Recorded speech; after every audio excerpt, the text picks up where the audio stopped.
ให้เวลา2 นาทีเนาะเริ่มกำให้มันขึ้นเริ่มเอาซี่เริ่มกำแล้วไอ้ GMC นั้นเอาเริ่มเดี๋ยวบอก2 นาทีเดี๋ยวเอาไปเริ่มเฮ็ดให้ละลายปิดไปรถได้เท่าไหร่ละเบิ่งดูบ่เบิ่งดูในนี่เท่าไหร่สามปีไป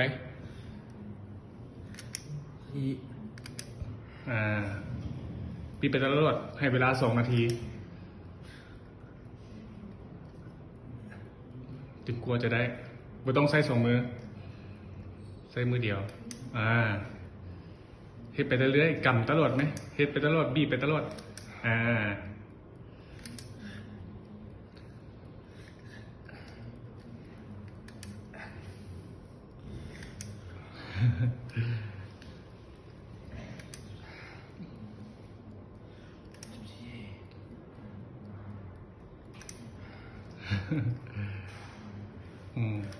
เนี่ยไม่ต้องใส่มือสวยเวลายังเหลือเบิ่งเวลาเอาเด้อ2 นาทีไว้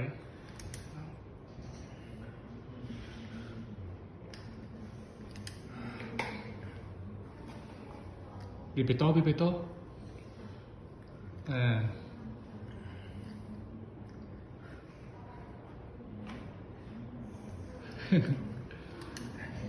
ต่อไ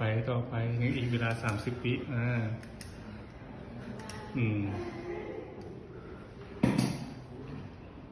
บีบไปต่อจนกว่าเวลาจะหมด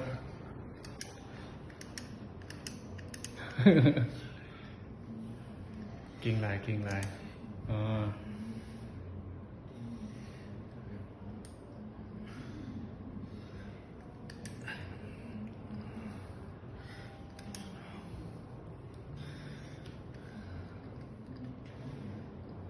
โอเคเวลาเบิดแล้วได้เท่าไหร่33เป็นบ่